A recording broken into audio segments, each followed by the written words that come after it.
This week, we're going to take a little pause from the hard-hitting business stuff, and we're going to take a little bit of a step back, look in the mirror, and examine self-doubt, what that looks like to you. For everyone, it's different. It can be paralyzing. It can be just a little bit. It can really guide your decisions. So I'm joined with an awesome guest today. We're going to talk through getting the other side of self-doubt, and let's go ahead and get started. Welcome to the Business Bites Podcast, the podcast for busy entrepreneurs. Whether you're an online entrepreneur or seeking after brick and mortar success, this podcast brings you quick bites of content so you can learn and grow anywhere you are. Now here's your host, Rachel Brainke. This episode is sponsored by Big Picture CPA. Big Picture CPA does for accounting and tax what my brand, The Law Talk, does for photographers. It is a tax resource with accounting and tax tools, as well as services that photographers can go to get, help with accounting and tax. In fact, Andrew and his team are my CPA firm that I trust all of my brands with, and I think you guys should check them out as well. They do bookkeeping, tax returns, file sales tax, and quarterly tax estimates, and answer all of the questions that you may have regarding taxes. No matter how stupid you may think they are, they won't make you feel stupid, and they'll definitely give you guys the insider knowledge that you need to make sure that you're making the right tax decisions in your business. Be sure to check out the website at cpa4photographers.com and let them know that I sent you. Hey guys, welcome to episode 103 of the Business Bites podcast. I am your host, Rachel Brainke, and I'm actually being joined with someone who is around the world. She is amazing. She's going to help us get to the other side of self-doubt.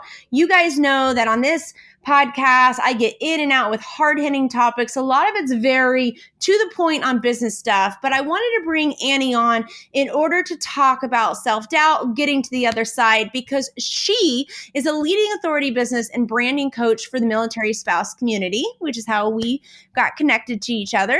She mentors military spouses to transform their money-making ideas into digital products that generate income anywhere the military plants their family. She is a Marine spouse, mom of two girls, and they're living in Okinawa, Japan, where they love beach days, exploring and adventuring on their beautiful island and anywhere that they travel together. Just a little side note, she's a former law enforcement park ranger with the National Park Service and has lived in some of the most beautiful places in America, such as Acadia National Park in Maine, Great Smoky Mountain National Park in Tennessee, Yellowstone, Yosemite, Grand Canyon, and Golden Gate National Recreation Area. That is incredible. So Annie, welcome to the show. Thank you so much, Rachel. What an awesome introduction. Sometimes I'm like, do I live this life? Is this my life? Then you know you're making it. You've created it, you're making it, and you're enjoying it when you're sitting there going, wait, I want to be that person. And you're like, wait, that's me. Thanks so much for having me on today. I'm so excited to chat with you and to chat with your audience. I'm very excited about this topic. It's like my passion topic. I love it. And I know that it is a bit different from the things that you usually chat about here. So I'm super stoked. Mm-hmm. Thank you.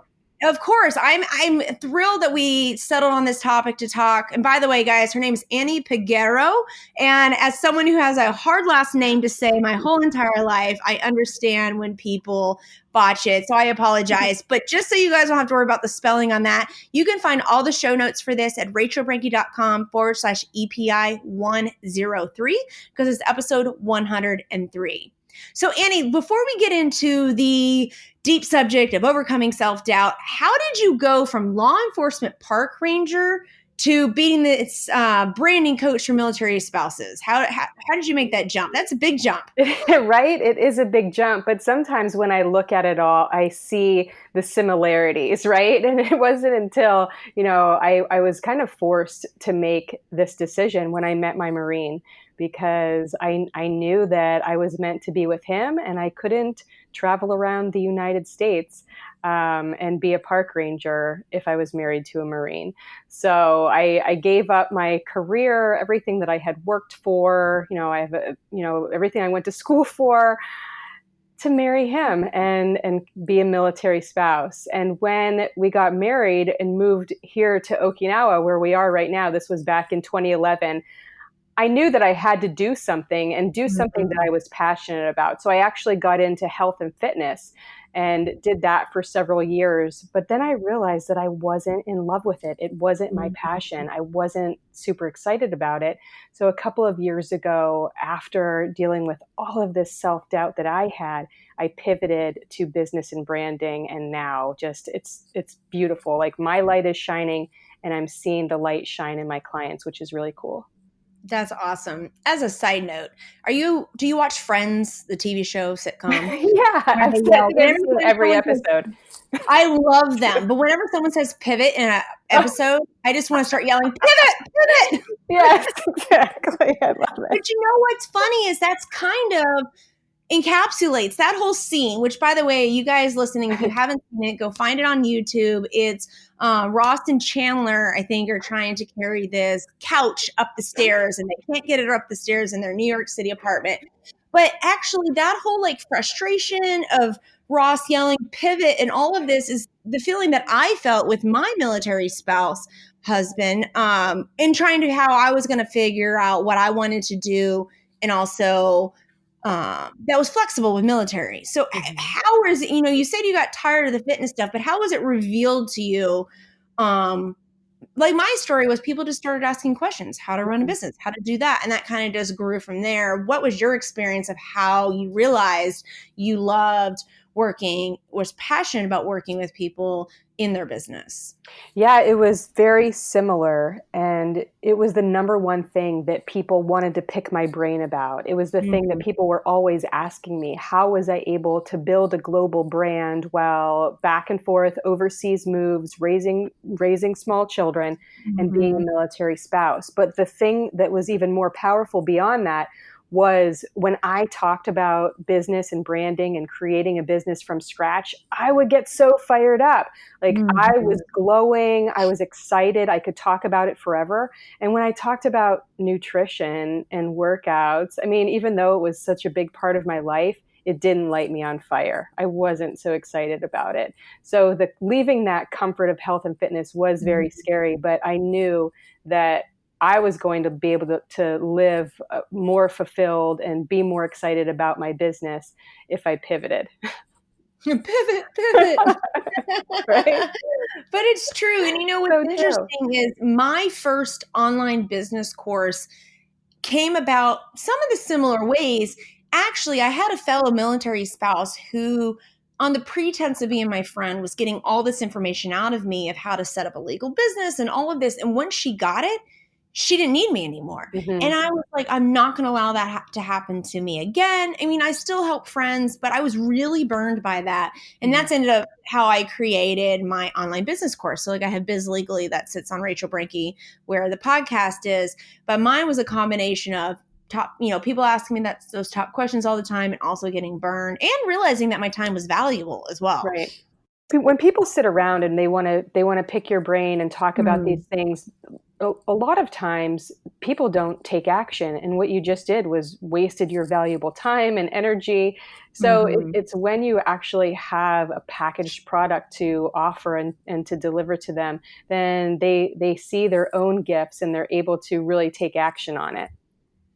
Yeah. And what's interesting is I always look back to then and I think, what could I have done differently? I truly, over everything that I do in business, and maybe I overanalyze a bit too much, but I want to throw to you, if you could go back in time to whether it was in the fitness stuff you were talking about or even what you're doing now at the very beginning, what would you tell yourself or what would you change? Trust what I was feeling inside and knowing that I have all of the tools to move forward and to make this happen without like hiring a bazillion coaches, spending thousands of dollars on every single course imaginable, always constantly asking for approval before I put something out there to the world. Just knowing that what I have helps people and they're here with me because they like the way I do things. They want to have a transformation and have me help them. And I don't need to be asking all of the world's people if it's okay. So let's dig into that real quick. How do you parse out whether it's doubt or, you talk about trusting yourself, but some of that is also the inverse of that is doubting yourself, right? How do you differentiate between healthy mistrust or doubt in your decision just because maybe you're concerned about a risk you're taking versus being paralyzed by it. For me, I'm all or nothing in everything, whether it's eating tacos or going into business. Like I'm like balls to the wall on one side or sitting on the bench. So how do you parse out when you feel that little, you're talking about trusting yourself, but if you start feeling doubt bubbling up, how do you differentiate that between a healthy doubt? I think that it really takes a lot of kind of peeling back the layers and instead of pushing aside the feelings of self-doubt, really sitting with it, kind of just like sitting in the ish, like sitting in, sometimes you have to sit in it to move forward from it. And a lot of times I've seen people just kind of push it aside, in denial about why they're feeling something, where these self-doubt feelings and limits are coming from. But when people take the time to actually sit in it, like I did, then what comes out on the other side is something really beautiful that can help so many people. Do you have any steps for when you're saying sit in it? What are some tangible things that people can do, or is it just more of a intuition led sitting in it? Yeah, I think that for me, and something that I share with my clients inside of my program, is to really do a giant brainstorm, like brain dump, and just pick the topic and set your timer and just write everything that comes to mind on that topic. And I learned that from one of my mentors, and it has been just such a super valuable thing. And a lot of times, before I was really urged to do this by my mentor, I was afraid of even putting it on paper. Like I wouldn't want there to be any record of it, but this very simple step in kind of unveiling the source of your self-doubt can help you move through it. Which, by the way, I'm glad you briefly mentioned your course, because I was going to mention that to you guys listening. Annie has the course Profit Where You're Planted. It's an 8-week group business coaching program. I'm going to stick that also under the show notes page. So again, rachelbrinket.com/EPI 103. All of Annie's stuff's going to be linked there, and a bit more info and a picture of her as well, so you can put a face to the voice. Thank you. All right, so let's move into getting to the other side of self-doubt. I mean, I kind of jumped the gun, I think, on my questions a little bit. Where do you start with that? I mean, is it like AA where you admit I have a problem with self-doubt, or is it discovering that you have self-doubt and don't realize it? I mean, where do you begin with this? I think it's really discovering it and then going deeper. So I want to take your listeners back to a couple of years ago when I was faced with a decision that turned out to have just a tremendous impact on the rest of my lives and the lives of so many other people. For so long, I struggled with this self-doubt and these self-imposed limits that it was affecting my marriage, my business, my mothering. And I knew that making this decision had the potential to set me free. Can I go on and share this? Yeah. Yes. So it was the night before my 42nd birthday. I'm lying in bed, nursing my toddler. My husband's gone, right? He's TDY in Italy. He's in Italy, like eating pizza, drinking red wine, right? Because that's what we imagine that they're doing when they're going to a place like that.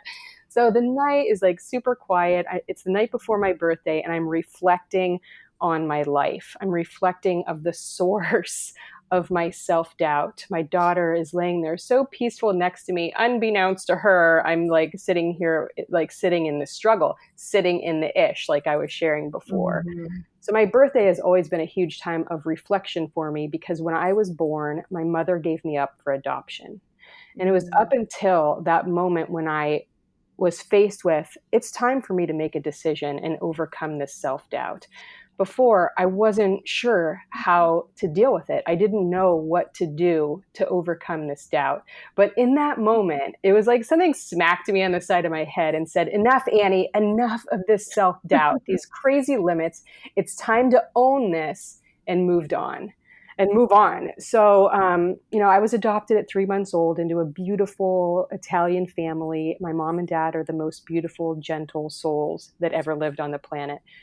And I needed to know more. Like I I had these stories that I made up in my head. Like many people make up stories in their head, but I needed to know about my own DNA. I needed to know about my birth parents. I needed to know about the circumstances and about the very blood running through my body. And I wanted to know my own daughters more. So that night, I laid my daughter back down in her bed. I went into my office and I made a sign in Crayola markers. And I told my husband that I was going to go live on Facebook the next day asking for help in finding my birth family. And he was like, okay, all right, you got this. So I went to sleep. I wake up, it's my birthday, and I'm like, all right, I'm going to do this.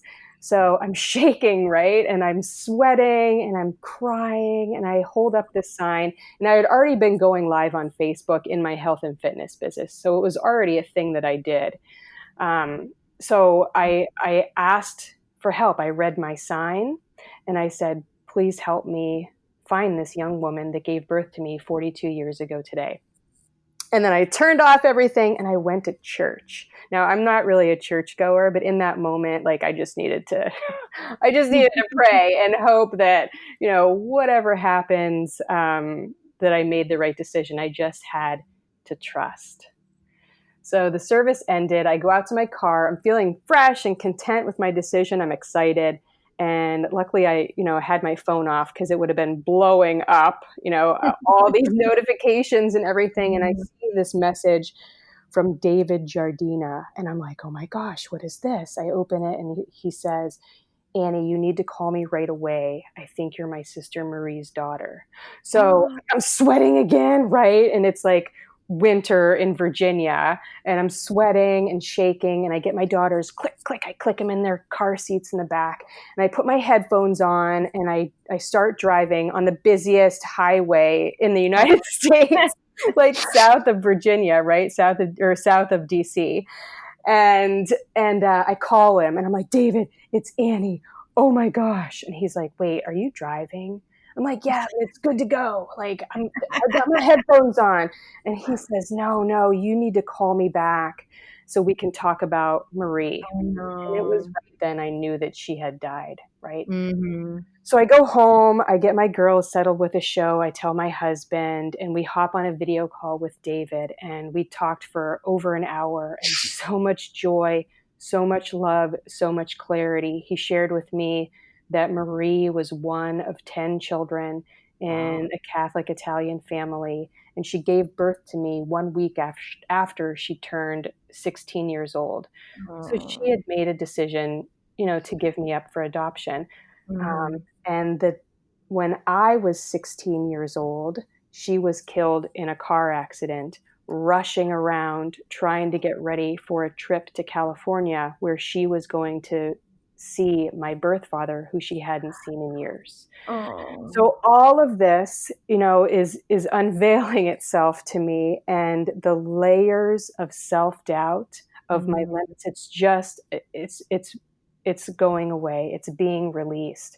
And a week after we had this conversation, I met my entire biological family, all 26, most of all of the 26 first cousins of mine, who all have the exact same face as me. We all look exactly the same. There was a beautiful gathering with lasagna and red wine and smells of garlic and everybody talking at once, right?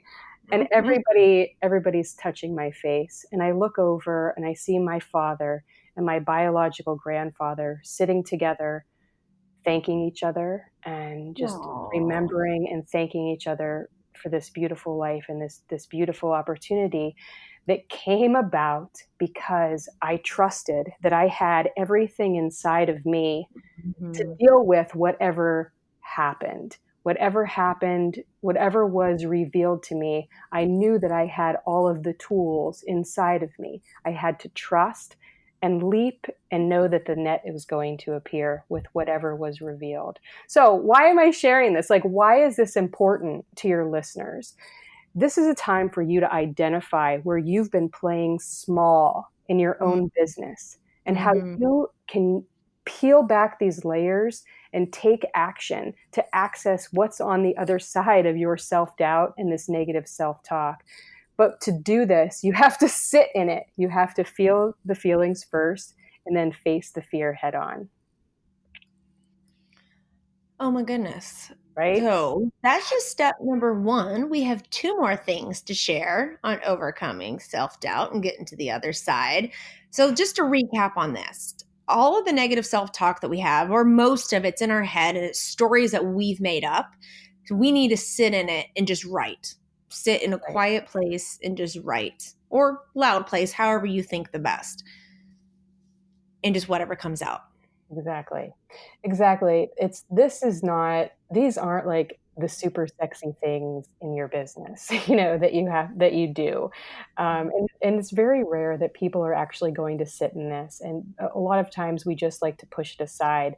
But one of the most important things that I like to recommend as a tip is to own your story. You have the key to unlock the next level of possibilities for yourself and also your potential clients. Don't keep their success trapped in your mouth and trapped in your body. It's like when you lock yourself out of your car or you lock yourself out of your house. You have the right to be in there. Like, it's your stuff in there. You need to be in there. But for some reason, we lock ourselves out of our own story. We lock ourselves out of our own potential and our own special gifts because, of whatever reason. It's a different reason for everyone. For me, it was that fear of what was on the other side. What am I going to find? Am I going to have the tools to deal with this? Holy cow, am I enough? And just knowing that you are enough and you have everything inside of you, you just have to own it. And what's interesting with this topic is that before coming into this episode, I knew it was important. I had already researched you. I knew a lot on this topic already. But I admittedly am probably one of those bull in a china shop type people who thinks, oh, you know what? I actually need to be updating plugins and writing sales copy and doing this and that. And what's interesting now, I just got back from a week-long trip. I had speaking engagements, did road trip with a friend. And one of the things that I did there was I hardly got on my computer and I got out my notebook and I was just writing.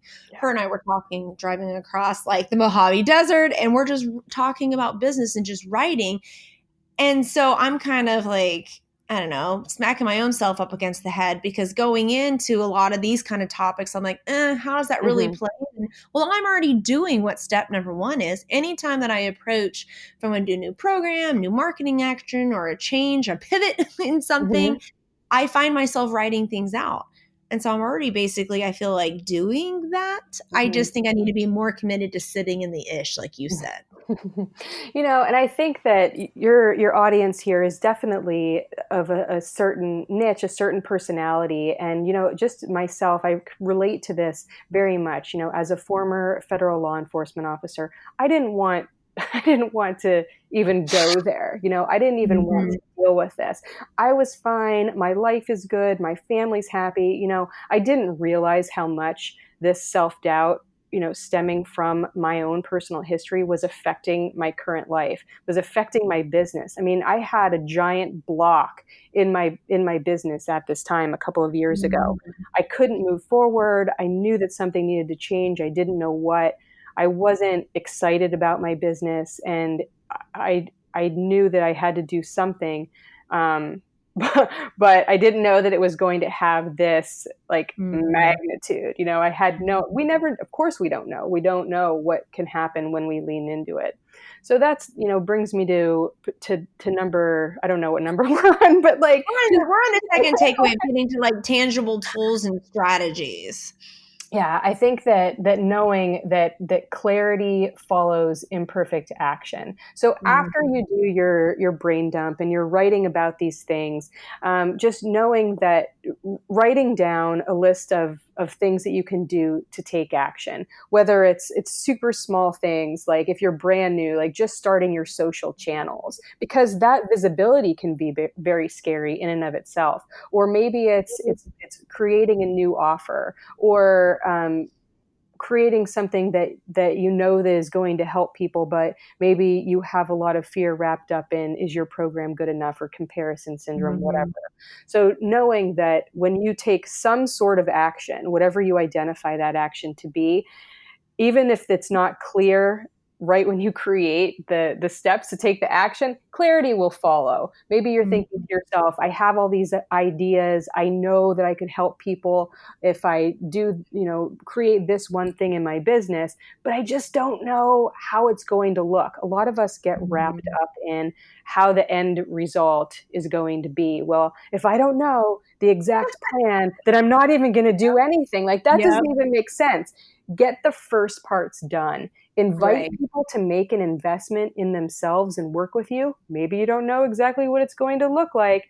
And if you want, you could just be honest and vulnerable and say, listen, I've got this thing. I know that it's going to help you. I've got the first parts done, and I want you to help me to create the rest of it. Call it a beta. It's good to go. It happens all the time. Just create the rest as the group or your client shows their needs, and also shows what lights you up on fire. Yeah, I was laughing because I was raising my hand that I'm one of those that I'm like, I have to do all of it or I'm not going to do any of it. Right? Yeah, we've all been there, because I think that sometimes we fear that, if we put it out there and we don't have all the answers, then, well, maybe we don't have our stuff together, or maybe, but people come to you for a reason because they know that you can get them the transformation quicker, easier, and with the least possible investment. Like people don't want to spend thousands and thousands of dollars on getting from point A to point B.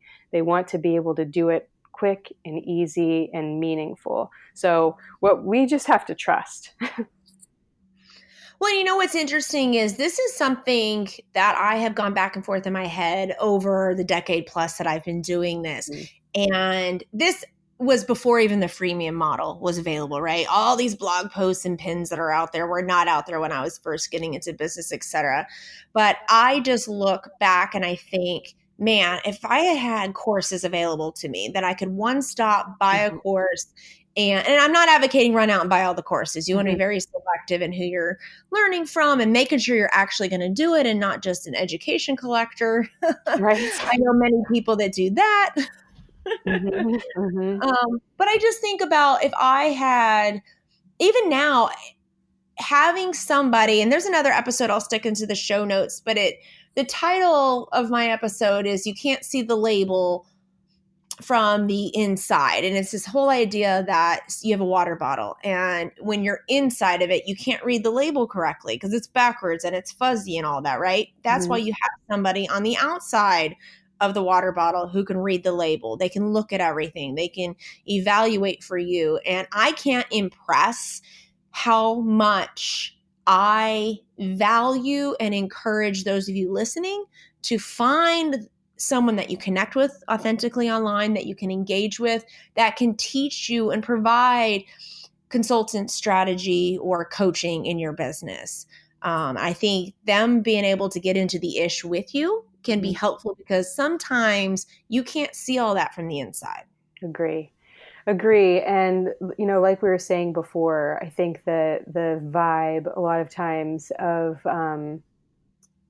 women like us, I'm just going to say it like that. Like I don't need help. I got this. Like I can figure this out on my own, but this entrepreneur journey can be a super lonely one if you're just hanging out behind your computer trying to create the landing pages and do all the things. I mean, nobody needs to do this alone. And yeah, like definitely you gotta find a group of people, a tribe or a coach or someone that you resonate like with their message and the way that they're teaching. It's so incredibly valuable.